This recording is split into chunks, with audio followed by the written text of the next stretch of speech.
ทุกท่านนะครับขออนุญาตนำเข้าสู่ช่วงกิจกรรมการแถลงข่าวสื่อมวลชนและเครือข่ายประชาสัมพันธ์นะครับซึ่งจัดขึ้นโดยสำนักงานประชาสัมพันธ์จังหวัดลำปางครับเป็นประจำทุกเดือนครับวันนี้ก่อนอื่นต้องขอบคุณทางสำนักงานชลประทานที่2นะครับที่ได้กรุณา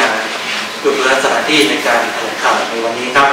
สำหรับการแถลงข่าวในวันนี้นะครับก็ได้รับเกียรติจากท่านรองผู้ว่าราชการจังหวัดลำปางครับท่านกฤษณะอินิตนะครับได้ให้เกียรติมาเป็นประธานการแถลงข่าวในวันนี้ตลอดจนผู้ร่วมแถลงข่าวนะครับซึ่งมาจากทางสำนักงานชลประทานที่2แล้วก็ทางสำนักงานเกษตรจังหวัดลำปางนะครับโอกาสนี้ขออนุญาตเชิญท่านรองผู้ว่าราชการจังหวัดลำปางครับได้กล่าวเปิดการแถลงข่าวครับผมเชิญครับสวัสดีพี่น้องสื่อมวลชนทุกท่านนะครับรวมทั้งท่านผู้ชมผู้รับฟังนะครับที่รับชมรับฟังผ่านระบบออนไลน์ครับเราพบกันเป็นประจำทุกเดือนเกี่ยวกับเรื่องการแถลงข่าวนะครับการมาแจ้งให้ทางพี่น้องสื่อมวลชนเรานะครับรวมทั้งท่านพี่น้องประชาชนที่ท่านสนใจนะครับได้รับทราบรับรู้เกี่ยวกับข้อมูลเหตุการณ์นะครับที่สำคัญของจังหวัดลำปางนะครับซึ่งเดือนนี้ครับขอบพระคุณนะครับพี่น้องสื่อมวลชนทุกท่านนะครับก็ได้กรุณาให้ความร่วมมือนะครับแล้วก็กรุณาร่วมกิจกรรมนะครับการแถลงข่าวต่อสื่อมวลชนนี้นะครับด้วยดีเช่นเคยเช่นทุกครั้งที่ผ่านมาครับสำหรับในเดือนนี้ครับเราก็จะมีประเด็นที่น่าจะเป็นประเด็นที่มีความสำคัญนะครับและมีผลกระทบในวงกว้างต่อพี่น้องประชาชนชาวจังหวัดลำปางเราครับนั่นก็คือเรื่องน้ำเรื่องครับแล้วก็เรื่องได้ยินนะต้องน่าได้ยิน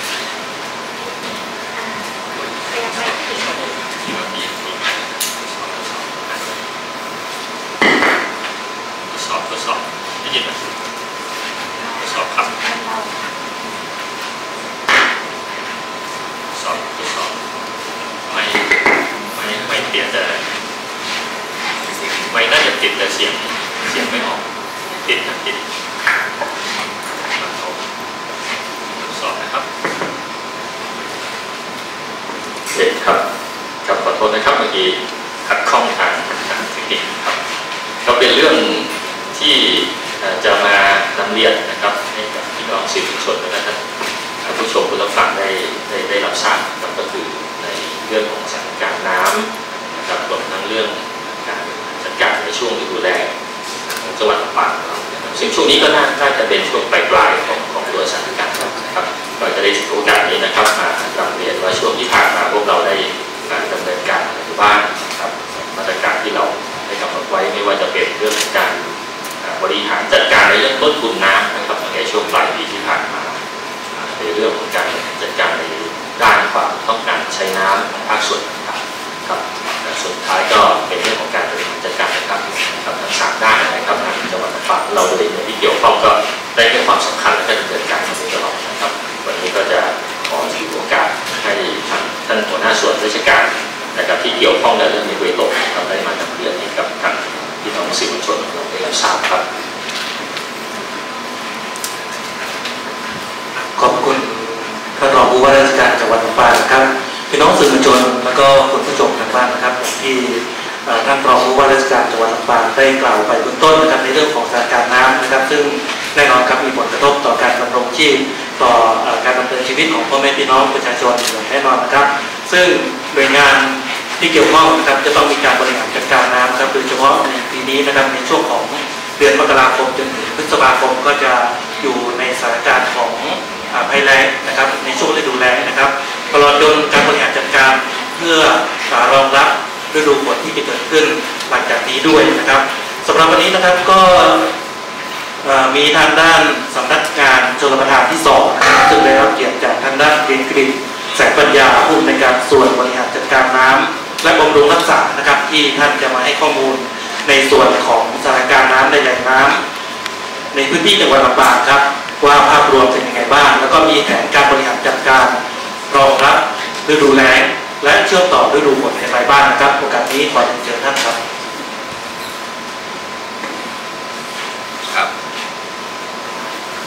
เรียนท่าน จังหวัดลำปางนะครับท่านหัวหน้าส่วนราชการนะครับแล้วก็พี่น้องสื่อมวลชนแล้วก็ผู้เข้าร่วมรับชมทุกท่านครับกระผมเกียรติกิจแสนปัญญาครับผู้อำนวยการส่วนบริหารจัดการน้ำและบำรุงรักษานะครับสำนักงานจุฬาที่2ครับขอรายงานสถานการณ์น้ำนะครับในพื้นที่จังหวัดลำปางนะครับสำหรับสถานการณ์น้ำนะครับในอ่างเก็บน้ำของกรมชลประทานนะครับในพื้นที่จังหวัดลำปางนะครับประกอบไปด้วยอ่างเก็บน้ำขนาดใหญ่จำนวน2แห่งครับได้แก่เขื่อนกิวลมและเขื่อนกิวคลองมานะครับปัจจุบันมีปริมาณน้ำเก็บกักรวม127 ล้านลูกบาศก์เมตรครับคิดเป็น 46%อ่างเก็บน้ำขนาดกลางนะครับจำนวน31แห่งมีปริมาณน้ำเก็บกักรวม111 ล้านลูกบาศก์เมตรครับคิดเป็น 65%อ่างเก็บน้ำขนาดเล็กจำนวน54แห่งมีปริมาณน้ำเก็บกักปัจจุบัน22 ล้านลูกบาศก์เมตรคิดเป็น 65% ครับและเมื่อรวมนะครับอ่างเก็บน้ำขนาดใหญ่ขนาดกลางและขนาดเล็กรวมทั้งสิ้นจำนวน87แห่งนะครับปริมาณน้ำเก็บกักณปัจจุบันรวม260 ล้านลูกบาศก์เมตรคิดเป็น 54% ครับ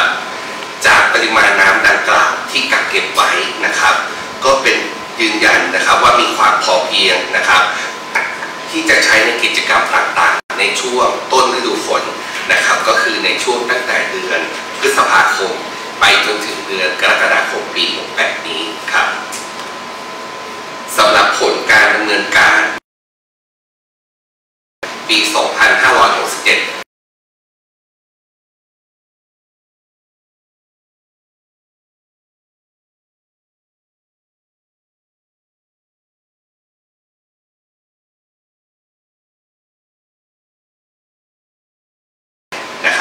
เพื่อนำมาประเมินนะครับและวางแผนในการให้ความช่วยเหลือในพื้นที่นั้นๆนะครับมาตรการที่2ครับได้มีการบริหารจัดการน้ำนะครับในอ่างเก็บน้ำในความรับผิดชอบทั้งอ่างเก็บน้ำขนาดใหญ่ขนาดกลางและขนาดเล็กนะครับเพื่อให้น้ำเนี่ยมีน้ำใช้อย่างเพียงพอตลอดทั้งช่วงฤดูแล้งนะครับเพื่อกิจกรรมต่างๆดังนี้ครับกิจกรรมด้านอุปโภคบริโภคการรักษาระบบนิเวศการเกษตรกรรมและการอุตสาหกรรมและอื่นๆครับสำหรับมาตรการที่3นะครับได้กำหนดแผนการจัดสรรน้ำฤดูแล้งนะครับซึ่งได้วางแผนไว้ตั้งแต่วันที่1 พฤศจิกายน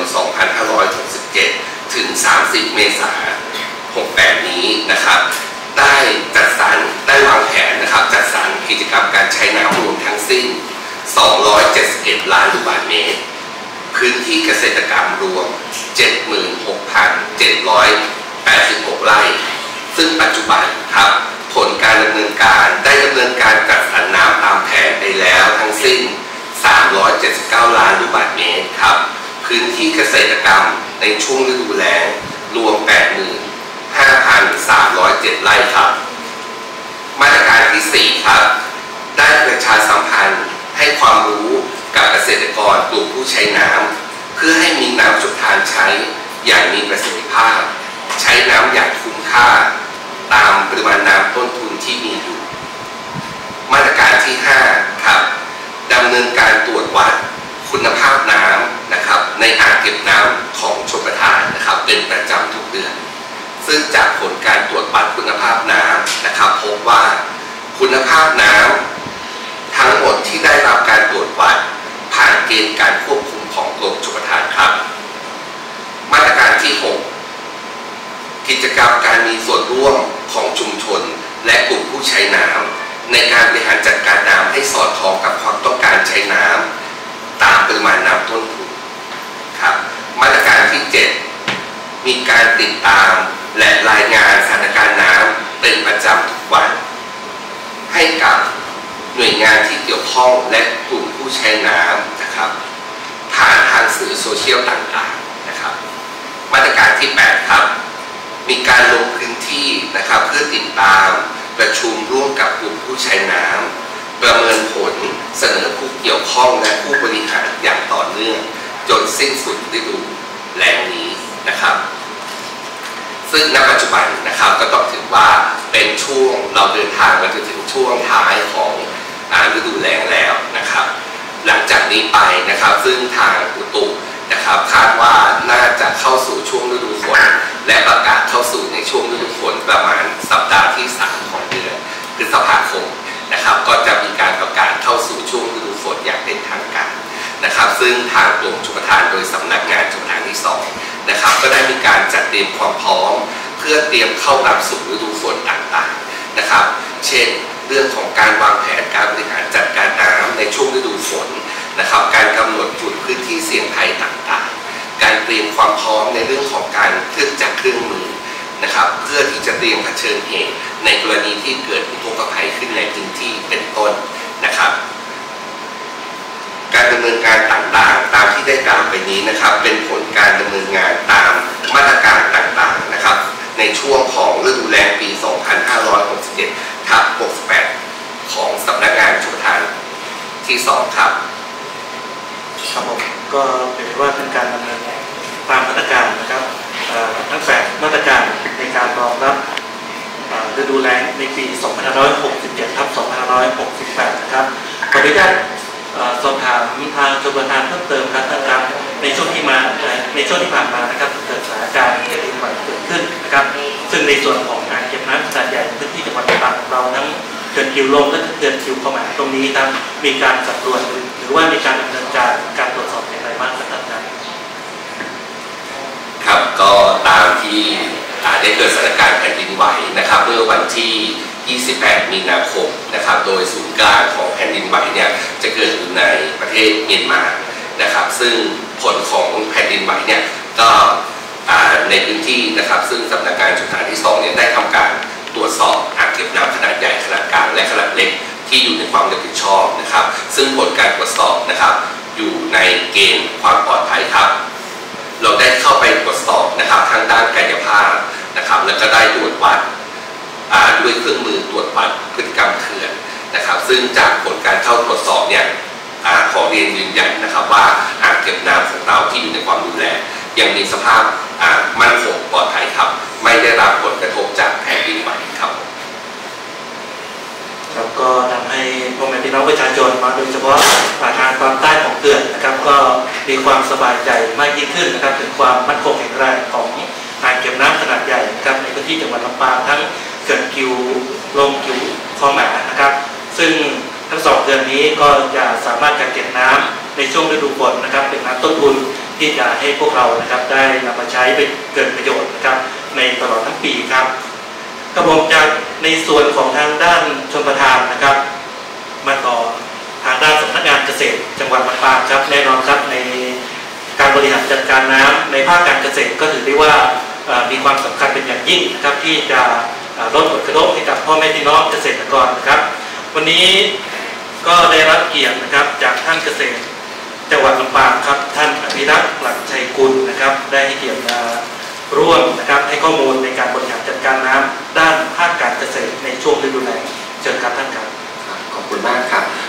รองผู้ว่าราชการจังหวัดลำปางนะครับแล้วก็พี่น้องสื่อมวลชนทุกท่านนะครับผมอภิรักษ์หลักชัยกุลนะครับเกษตรจังหวัดลำปางนะครับในส่วนของจังหวัดลำปางเนาะโดยปกติทุกปีนะครับพอเรารับทราบในเรื่องของปริมาณน้ำเนี่ยทางเราก็จะวางแผนนะครับร่วมกันทางจังหวัดนะครับแล้วก็รายงานไปที่กรมนะครับกรมส่งเสริมการเกษตรก็จะประกาศอนุมัติแผนนะครับการปลูกพืชฤดูแล้งของแต่ละปีนะครับซึ่งในปีนี้เนี่ยกรมส่งเสริมการเกษตร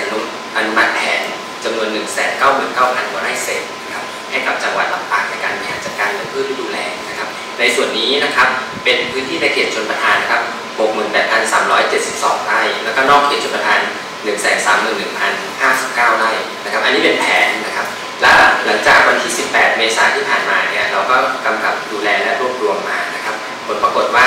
ในพื้นที่ 137,615 ไร่ที่กรมส่งเสริมการเกษตรอนุมัติมาเนี่ยจะมีพื้นที่ 137,615 ไร่นะครับเป็นพื้นที่ที่เราปลูกพืชฤดูแล้งนะครับซึ่งต่ำกว่าแผนตามที่เราขอไว้เป็นทางกรมถึง 30% นะครับทีนี้พอเรามาดูว่าในพื้นที่ 100,000 กว่าไร่ที่ได้รับอนุมัติมาเนี่ยเป็นในเขตพื้นที่ชลประทานจำนวน 12,890 ต่ำกว่าแผนมีปริมาณเนี่ยมากกว่าแผนที่กรมอนุมัติมา 6.62% นะครับแต่ก็ไม่มีปัญหาในเรื่องของการบริหารจัดการน้ำนะครับส่วน พื้นที่นอกเขตชนประทานนะครับมีจำนวน 64,718 ไร่นะครับซึ่งน้อยกว่าแผนที่กำหนดถึง 50% นะครับจะเห็นว่าในปีนี้เนี่ยของจังหวัดลำปางเนี่ยเกษตรกรปลูกพืชไร่ในช่วงฤดูแล้งเนี่ยน้อยกว่าแผนตามที่กรมอนุมัติให้เราดำเนินการนะครับทีนี้พืชที่เราปลูกช่วงที่ผ่านมาจนถึงปัจจุบันนี้นะครับในพื้นที่ 130,000 กว่าไร่เศษเนี่ยนะครับถือว่ามากที่สุดก็เป็นพื้นที่การปลูกข้าวนาปรังถึง 98,300 กว่าไร่นะครับอันนี้คิดเป็น 71.89% ของพื้นที่ทั้งหมดเลยนะครับรองลงมาก็จะเป็นพื้นที่ของพืชไร่นะครับ 32,287 ไร่นะครับอันนี้คิดเป็น 23.46%พืชไร่ที่จังหวัดลำปางปลูกก็จะเป็นในพวกของพืชก็คือข้าวโพดเลี้ยงสัตว์ถั่วลิสงถั่วเหลืองนะครับส่วนพื้นที่ที่เหลืออีกประมาณ 6,398 ไร่หรือ 4.65% เนี่ยจะเป็นพืชผักนะครับในการดำเนินการที่ผ่านมาเนี่ยเราประชาสัมพันธ์ให้เกษตรกรแจ้งขึ้นทะเบียนและปรับปรุงทะเบียนเกษตรกรนะครับในช่วงที่ปลูกพืชฤดูแล้งนะครับในปี 2568 เนี่ยมีจำนวนเกษตรกรที่มาขึ้นทะเบียนเนี่ย 19,358 ครัวเรือนนะครับแล้วก็แจ้งปรับปรุงกิจกรรมทางการเกษตรแล้ว 132,324 ไร่นะครับอันนี้คือข้อมูลเบื้องต้นที่ในช่วงฤดูแล้งที่ผ่านมาเนี่ยทางสำนักงานเกษตรจังหวัดได้ดำเนินการตามกระบวนการครับผมครับถ้าดูจากข้อมูลการบริหารจัดการแผนการเพาะปลูกพืชฤดูแล้งนะครับทีนี้ครับถ้ามองในส่วนของพืชเศรษฐกิจสำคัญของจังหวัดลำปางครับท่านมีพืชเศรษฐกิจที่สามารถสร้างรายได้ให้กับพี่น้องประชาชนยังไงบ้างครับ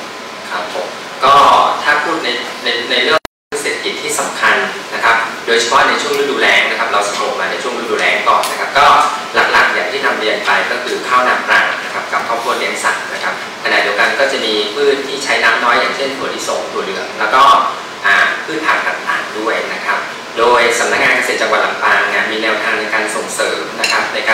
ในเรื่องของการปลูกพืชใช้น้ำน้อยเพื่อส่งเสริมให้เกษตรกรเนี่ยหันมาสร้างรายได้ในฤดูแล้งนะครับโดยกิจกรรมการปลูกพืชใช้น้ำน้อยเนี่ยจะอยู่ภายใต้โครงการส่งเสริมเกษตรที่เป็นมิตรกับสิ่งแวดล้อมนะครับซึ่งโครงการนี้นะครับมีกิจกรรมเป็นแปลงเรียนรู้บริหารจัดการพื้นที่การเกษตรที่เป็นมิตรกับสิ่งแวดล้อมนะครับมุ่งเน้นในการพัฒนาองค์ความรู้นะครับการบริหารจัดการพื้นที่นะครับการผลิตพืชใช้น้ำน้อยอย่างมีประสิทธิภาพและที่สำคัญคือสร้างรายได้ให้กับเกษตรกรนะครับในโครงการนี้นะครับเรามีเกษตรกรที่เป็นเกษตรกรต้นแบบ190 รายนะครับซึ่ง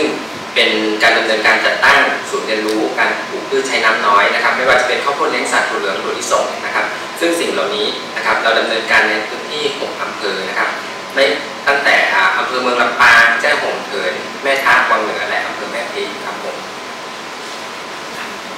ครับแล้วก็ในส่วนของมาตรการการดำเนินการครับท่านในเรื่องของแผนเผชิญเหตุต่างๆตรงนี้ทางสำนักงานเกษตรจังหวัดลำปางมีการดำเนินการครับขอบคุณนะครับในส่วนของการที่เราจะดำเนินการในเรื่องของเตรียมการป้องกันผลกระทบจากภัยแล้งนะครับซึ่งจริงๆแล้วเนี่ยในระยะเวลาที่ผ่านมาตั้งแต่มกราคมจนถึงปัจจุบันเนี่ยได้ดำเนินการมาแล้วซึ่งช่วงนี้เป็นช่วงท้ายของฤดูแล้งแล้วนะครับทีนี้เราก็ดำเนินการของเราน่าจะลงกลับมาแล้วครับผมขอบคุณมากครับ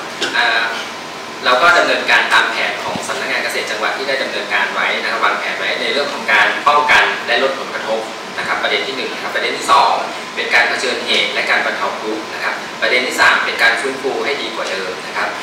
ผมขอให้รายละเอียดเพิ่มเติมในส่วนของทั้ง3ด้านนะครับที่สำนักงานเกษตรจังหวัดได้ดำเนินการไปนะครับประเด็นที่1เลยก็คือในเรื่องของการป้องกันและลดผลกระทบนะครับอันนี้ตั้งแต่เริ่มแรกก็ในช่วงของการเข้าฤดูแล้งเนี่ยอย่างน้อยที่สุดเนี่ยสำนักงานเกษตรจังหวัดเนี่ยได้วางแผนแนวทางการพัฒนาและส่งเสริมให้เกษตรกรดำเนินการปลูกพืชฤดูแล้งนะครับผ่านโครงการและกิจกรรมต่างๆนะครับอย่างเช่น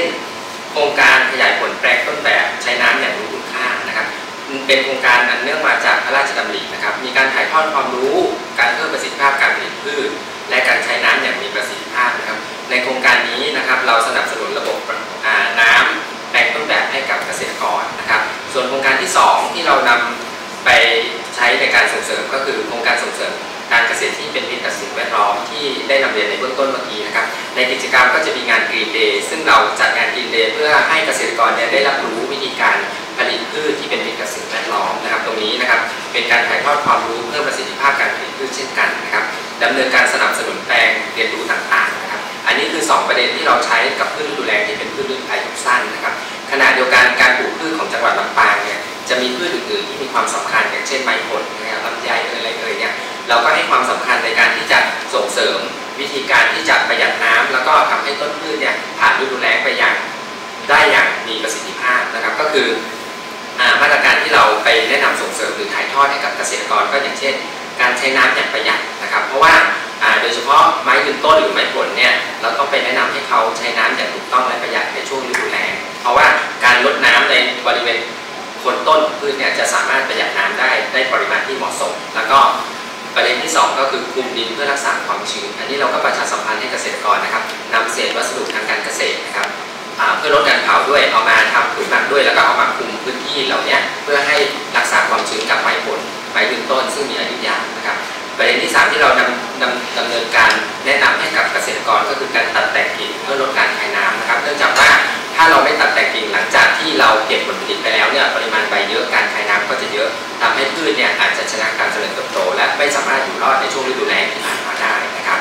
ส่วนการกำจัดวัชพืชก็เป็นเรื่องสำคัญนะครับในช่วงแรกๆที่มีวัชพืชขึ้นเนี่ยช่วงที่ยังไม่เข้าฤดูแล้งเนี่ยเราควรกำจัดวัชพืชเพราะว่าวัชพืชคือตัวหนึ่งที่ใช้สารอาหารและก็น้ำนะครับแยกกับต้นพืชหลักของเราครับอันนี้เราก็จะเป็นวิธีที่แนะนำให้เกษตรกรดำเนินการแล้วก็การเตรียมแหล่งน้ำและระบบน้ำอันนี้เป็นเรื่องสำคัญมากโดยเฉพาะสวนใหญ่ๆที่มีแหล่งน้ำนะครับเราต้องแนะนำให้เกษตรกรเนี่ยกักเก็บน้ำในช่วงฤดูฝนไว้เพื่อใช้ในช่วงฤดูแล้งแล้วก็มีระบบน้ำที่เหมาะสมในแปลงนะครับแล้วก็ประเด็นสำคัญอีกอันหนึ่งก็คืองดการใช้ปุ๋ย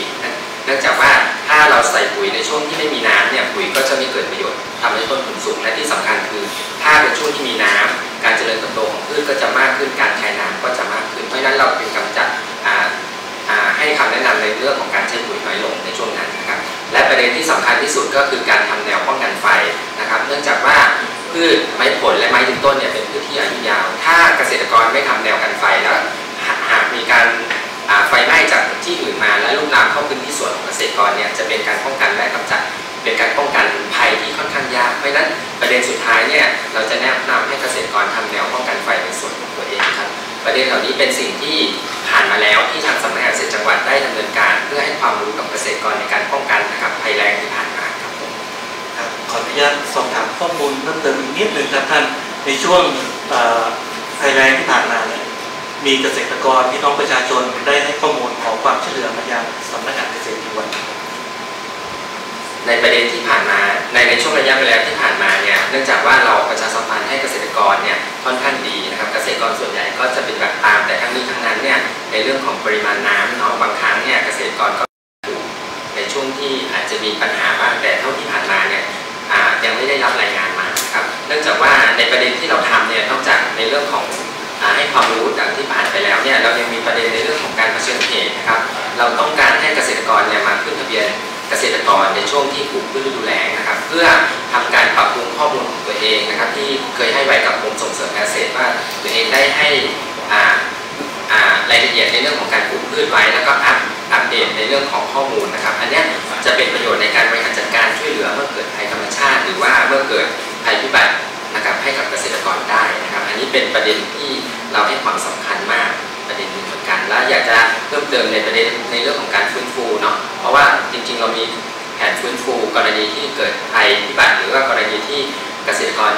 ได้เจอปัญหากระทบแล้งนะครับสิ่งหลักๆเลยที่เราจะสนับสนุนเกษตรกรหลังจากที่เกิดภัยนะครับก็คือในเรื่องของการสนับสนุนปัจจัยการผลิตไม่ว่าจะเป็นสารชีวพันธุ์ในการป้องกันกำจัดแมลงโรคพืชหรือว่าการคำแนะนำการส่งเสริมการใช้ปุ๋ยที่ถูกต้องนะครับเพื่อกระตุ้นให้ต้นพืชนั้นมีการเจริญเติบโตและฟื้นกลับมาให้ไวที่สุดเพื่อจะสร้างรายได้ให้กับเกษตรกรนะครับสำนักงานเกษตรจังหวัดเนี่ยได้ดำเนินการตามแผนเหล่านี้นะครับอย่างครบถ้วนนะครับเพื่อไม่ให้มันเกิดปัญหานะครับแล้วก็เพื่อให้เกษตรกรได้รับความช่วยเหลืออย่างทันท่วงทีและสามารถวางรากฐานในการป้องกันภัยแล้งที่เกิดขึ้นได้นะครับรวมถึงการฟื้นฟูพื้นที่การเกษตรนะครับโดยอย่างที่บอกไปนะครับเรามีทั้งการอบรมมีการถ่ายทอดเทคโนโลยีที่เหมาะสม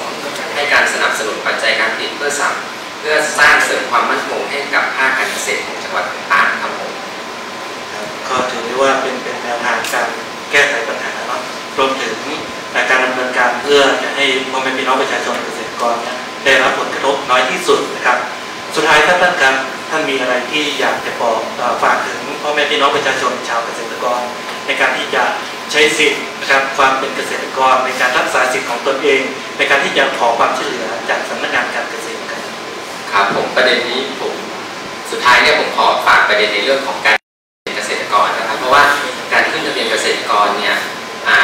เกษตรกรเนี่ยจะต้องมีการปรับปรุงทะเบียนเกษตรกรทุกปีนะครับโดยเฉพาะปีนี้นะครับ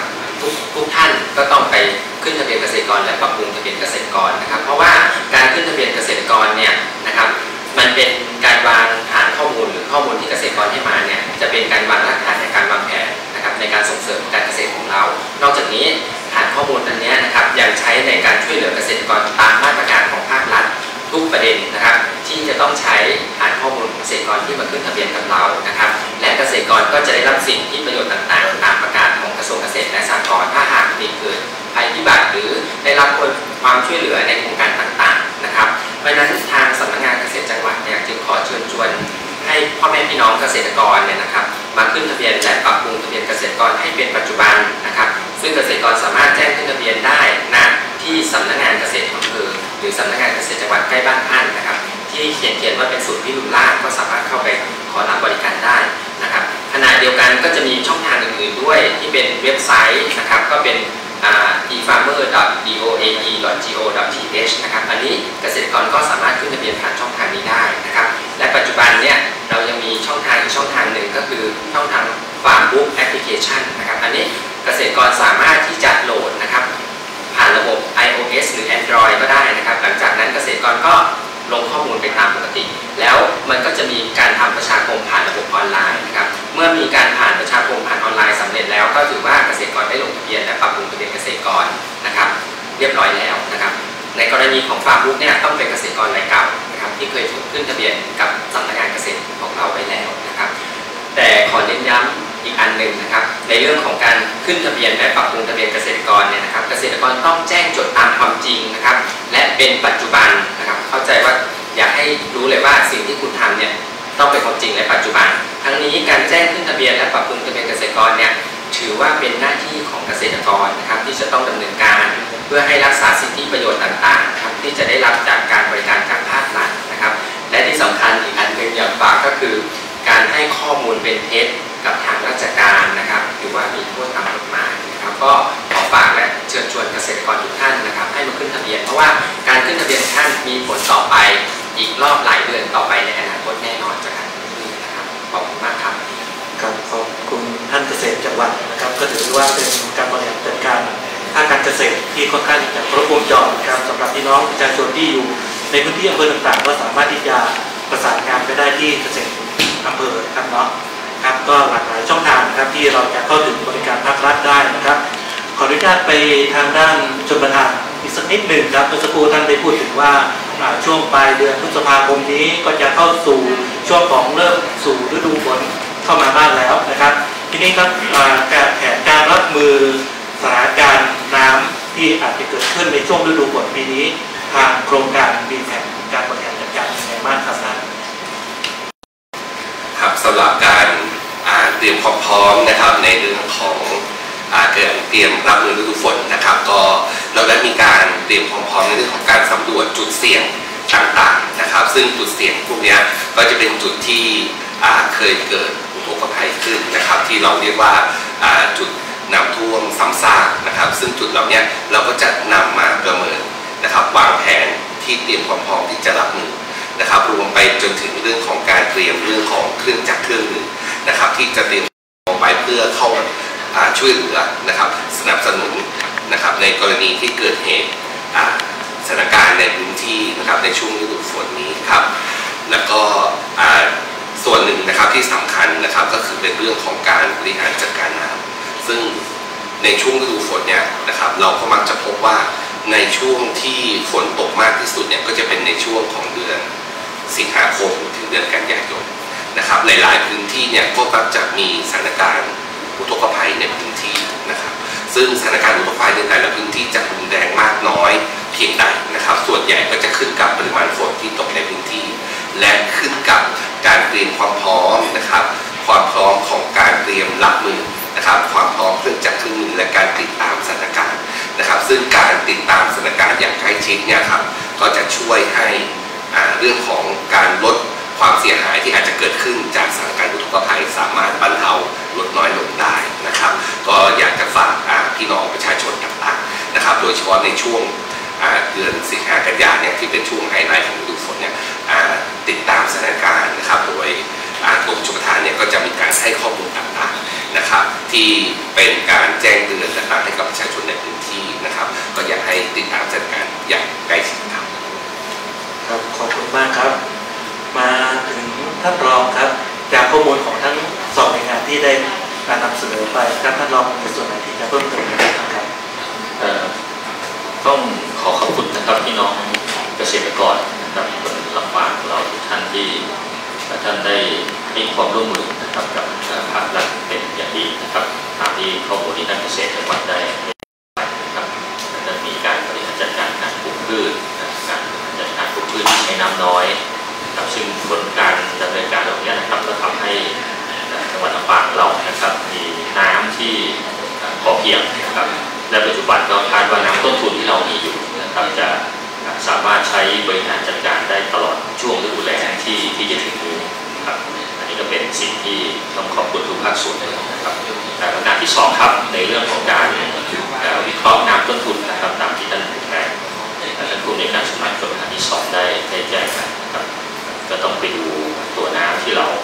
ยังมีในปัจจุบันนะครับแล้วการคาดการณ์ว่าพอครบสิ้นฤดูแล้งเนี่ยนะครับเรามีน้ำที่จะเหลือเท่าไหร่ครับเป็นต้องบริหารจัดการที่ดีกันรับน้ำฝนหรือน้ำท่านะครับที่จะมาในฤดูฝนที่ถึงนี้อย่างไรนะครับอันนี้ก็เป็นสิ่งที่ทางภาคส่วนและหน่วยงานที่เกี่ยวข้องนะครับจะได้ดำเนินการต่อไปซึ่งผมขอเรียนว่าอย่างนี้นะครับในส่วนของตัวภาครัฐของเราเองนะครับรวมทั้งภาควิชาการภาคประชาสังคมนะครับเราก็ได้มีการทำเอาผลของการดำเนินการในช่วงฤดูฝนของปีที่ผ่านมานะครับมาถอดบทเรียนเพื่อที่จะเอามาปรับใช้ในปีนี้ด้วยนะครับก็เป็นข้อมูลที่ขออนุญาตนำเรียนให้ทราบไว้ก่อนนะครับขอบคุณครับครับขอบคุณท่านรองมากนะครับก็สำหรับแผนการบริหารจัดการด้านต่างๆนะครับก็ในส่วนของจังหวัดนะครับก็จะดำเนินการนะครับในการที่จะดูแลพ่อแม่พี่น้องประชาชนนะครับครบทุกด้านนะครับท่านรองครับวันนี้ได้รับเกียรติจากท่านซีดีจังหวัดครับได้มาร่วมรับฟังแถลงข่าวด้วยครับคุณผู้ชมทางบ้านด้วยนะครับซึ่งวันนี้ท่านก็มีข่าวจะมาประชาสัมพันธ์เพิ่มเติมด้วยในเรื่องของโครงการสำรวจมโนครัวนะครับซึ่งก็มีการดำเนินการตั้งแต่วันที่1 เมษายนที่ผ่านมานะครับซึ่งวันนี้ท่านก็จะมีข้อมูลมาเพิ่มเติมด้วยนะครับก็ขออนุญาตเรียนเชิญนะครับท่านซีดีให้ข้อมูลเพิ่มเติมด้วยครับเรียนท่านรองผู้ว่าราชการจังหวัดท่านหัวหน้าส่วนและก็ผู้เข้าร่วมประชุมทุกท่านนะคะคือตามที่สำนักงานสถิติแห่งชาติค่ะได้มีการดำเนินจัดทำโครงการสำรวจประชากรและแข่งพ.ศ. 2568โดยมีช่องทางให้ประชาชนสามารถเข้าไปกรอกข้อมูลด้วยตนเองค่ะช่องทางออนไลน์3ช่องทางหลักด้วยกันนะคะโดยช่องทางที่ง่ายๆที่ท่านสะดวกมี3ช่องทางดังนี้ค่ะช่องทางแรกคือเว็บไซต์สำนักงานสถิติแห่งชาติเว็บไซต์ทางรัฐ .com หรือแอปพลิเคชันทางรัฐนะคะโดยทุกท่านนะคะสามารถเข้าไปให้ข้อมูลด้วยตนเองได้ตั้งแต่วันนี้จนถึงวันที่19 มิถุนายนเลยนะคะแล้วนอกจากนี้ค่ะผู้ที่เข้าไปกรอกข้อมูลด้วยตนเองตั้งแต่วันที่1 ถึง 20 เมษายนทางสำนักงานสถิติแห่งชาติค่ะได้มีการจับรางวัลเพื่อให้มีผู้โชคดีได้รับรางวัลอยู่3 รางวัลด้วยกันนะคะรางวัลแรกค่ะจะเป็นโทรศัพท์ Samsung รุ่น Galaxy S25 Ultra นะคะรางวัลที่2จะเป็น iPhone 16e ค่ะและรางวัลที่3จะเป็น Samsung Galaxy A06 ค่ะโดยครั้งแรกนะคะทางสำนักงานสถิติแห่งชาติค่ะได้ดำเนินการจับรางวัลไปเมื่อวันที่10 เมษายนที่ผ่านมาโดยประชาชนในจังหวัดลำปางได้รับรางวัลที่9 รายด้วยกันนะคะส่วนในครั้งที่2ค่ะจับรางวัลไปเมื่อวันที่23 เมษายนมีจังหวัดลำปางค่ะได้รับรางวัลที่1 รายนะคะแล้วก็รางวัลที่6 รายด้วยกันค่ะโดยรางวัลทั้งหมดนะคะจะจัดส่งมาที่สำนักงานสถิติจังหวัดประมาณกลางเดือนพฤษภาคมหลังจากนั้นเราก็จะนำไปให้กับผู้โชคดีที่ลุ้นรางวัลได้ในครั้งนี้นะคะดังนั้นก็ยังอยากประชาสัมพันธ์ให้ทุกท่านนะคะยังสามารถเข้าไปให้ข้อมูลด้วยตนเองค่ะช่ ช่องทางออนไลน์ทั้ง3ช่องทางที่กล่าวไปเมื่อสักครู่ค่ะเน้นย้ำว่าขอความร่วมมือให้เข้าไปกรอกด้วยตนเองกันเยอะๆค่ะมันจะได้เป็นตัวชี้วัดว่าประชาชนในจังหวัดลำปางนะคะสามารถเข้าถึงเทคโนโลยีเข้าถึงดิจิทัลได้มากค่ะก็จะทำให้จังหวัดลำปางก็มีขึ้นชื่อมีชื่อเสียงเกี่ยวกับการเข้าถึงเทคโนโลยีค่ะขอบคุณค่ะขอบคุณท่านสี่นะครับทราบว่าช่วงที่ผ่านมามีประชาชนชาวจังหวัดลำปางได้ไปกรอกแบบสำรวจออนไลน์แล้วก็ได้รับรางวัลใหญ่ด้วยนะครับซึ่งเดี๋ยวทางสำนักงานสถิติจังหวัดนะครับก็จะลงพื้นที่นะครับหรือว่าจะให้ทางจังหวัดเป็นผู้มอบก็เดี๋ยวประสานงานกันอีกทีหนึ่งนะครับก็ขอแสดงความยินดีแล้วก็ขอความร่วมมือทางบ้านด้วยในการให้ข้อมูลสำรวจสัมมโนครัวนะครับเพื่อจะได้มาเป็นข้อมูลพื้นฐานในการที่จะพัฒนานะครับในเรื่องของการบริหารจัดการภาครัฐต่อไปนะครับในประเด็นนี้ถ้าก็มีเพิ่มเติมไม่มีเนาะ ครับผมซึ่งวันนี้นะครับก็ได้รับความสนใจจากพี่น้องสื่อมวลชนจังหวัดลำปางหลากหลายแขนงเลยทีเดียวนะครับในเรื่องของการบริหารจัดการน้ำนะครับในช่วงเวลานี้นะครับจะขออนุญาตนะครับเป็นช่วงของพี่น้องสื่อมวลชนจังหวัดลำปางนะครับที่จะสอบถามหน่วยงานที่เกี่ยวข้องประเด็นการบริหารจัดการน้ำในพื้นที่จังหวัดลำปางนะครับพี่สื่อท่านใดนะครับที่มีประเด็นข้อสักถามนะครับก็สามารถที่จะสอบถามได้เลยนะครับเรียนเชิญครับ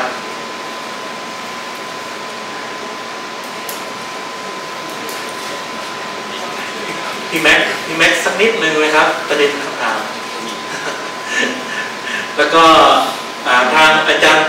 รย์ปัวนะครับสักนิดนึงนะครับเมื่อสักครู่เหมือนการโน้ตคำถามไว้ใช่ไหมครับ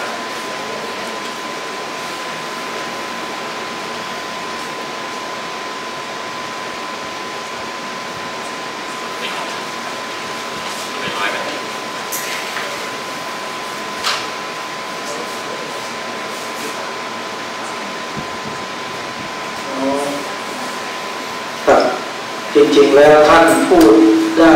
ละเอียดชัดเจนก็ไม่มีประเด็นหนึ่งที่เคยถามมาหลายครั้งนะครับก็คือในช่วงหลังๆนี้เกษตรกรหรือผมอยู่ตำบลกล้วยแพะตำบลน้ำโจ้คลองส่งน้ำเนี่ยเคยส่งไปให้เกษตรกรปลูกพืชในฤดูแล้งในช่วงหลังเนี่ยเกษตรกรไม่มีโอกาสได้เพราะว่าน้ำไม่พอเพียงนะครับจริงๆแล้วก็มีคันคลองหรือคลองชลประทานได้ดีเยี่ยมนะครับแต่ว่าปริมาณน้ำมันจะน้อยไปหน่อยแต่ว่าณวันนี้เนี่ยต้องชื่นชมว่าเขื่อนกิวคลองหมาเนี่ยส่งน้ำไปที่ห้างฉัตรก็ดีที่เกาะคาเขาสามารถปลูกพืชนะครับหลังฤดูเก็บเกี่ยวได้โดยเฉพาะไม่ว่าจะเป็นถั่วเหลืองถั่วลิสงหรือข้าวอย่างบ้านนาเวียงก็มีการปลูกแล้วผมที่อยู่บ้านร้องตรงนี้เองก็มีการปลูกข้าว 2-3 รอบนั่นแสดงว่าน้ำดีเกษตรกรก็มีอาชีพมีรายได้เพิ่มขึ้นนะครับอยากจะให้ชนประทานและทางเกษตรเนี่ยมองว่าพื้นที่ไหนที่จะส่งเสริมไม่ควรที่จะให้พื้นที่ดินมันว่างเปล่านะครับโดยเฉพาะบางพื้นที่ต้องชื่นชมนะที่เกาะคาเนี่ยแถวหน้าวัดลำปางหลวงนั่นมีการทำมาหลายรอบอ้อน้ำจากเขื่อนกิวคลองหมาแต่ว่าเขื่อนกิวลงนี่ไม่ทราบว่า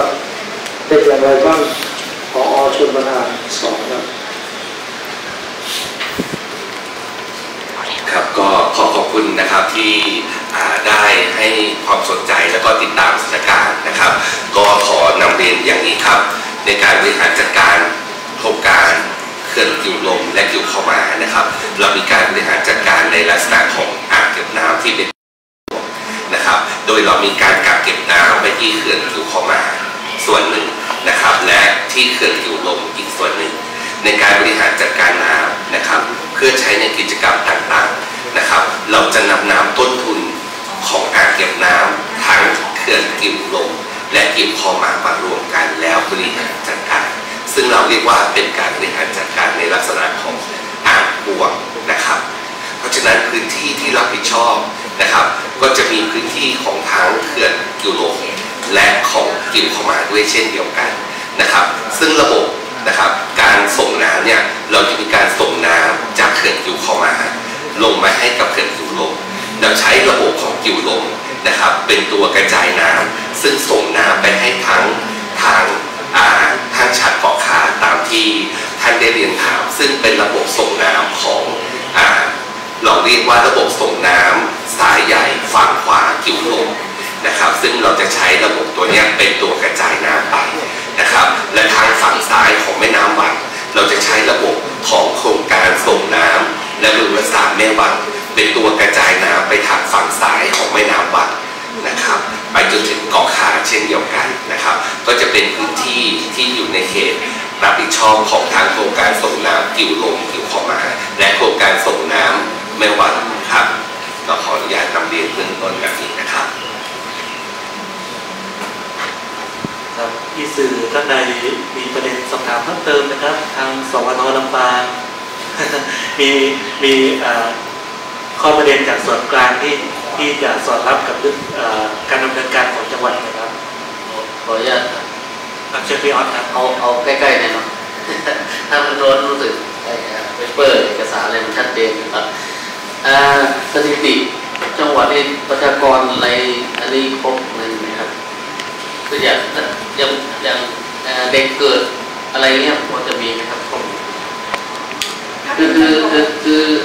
คือตอนนี้ผมมองว่าเราปาเราคนมันเริ่มน้อยลงเนื่องจากตัวเลขการมาใช้สิทธิ์อะไรต่างๆอยากให้มีการสรุปอะไรชัดเจนนะครับคนแก่มีเท่าไหร่อะไรเงี้ยเกิดแรกเกิดปีนี้มีเท่าไหร่อะไรเงี้ยให้เผยแพร่ให้ชัดเจนหน่อยได้ไหมครับคือไม่ตอบตอนนี้ก็ได้ครับขออนุญาตตอบนะคะคือจำนวนประชากรที่ทางเรารวบรวมเอาไว้นะคะเป็นจำนวนประชากรที่เราได้ข้อมูลจากกรมการปกครองที่มันเกิดจากการขึ้นทะเบียนแจ้งเกิดอะไรประมาณนี้ค่ะก็จะเป็นจำนวนประชากรแยกตามอายุมีเผยแพร่ทางหน้าเว็บไซต์อยู่แล้วแล้วก็มีทางเว็บไซต์ฐานข้อมูลภาคหลังนะคะมีทำอะไรมีย้อนหลังแล้ว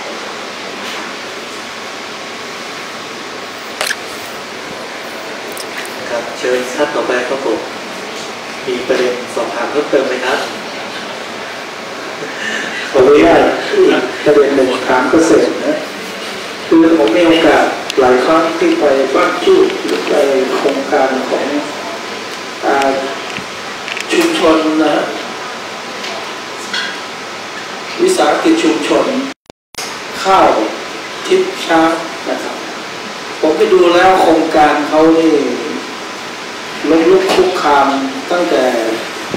คือเป็นการร่วมมือกันหลายฝ่ายตั้งแต่สมัยผู้ว่าหลายๆคนที่ผ่านมาโดยเฉพาะที่เน้นเรื่องเศรษฐกิจพอเพียงหรือการทำเกษตร9 ขั้นซึ่งวัดจู้หรือของอาจารย์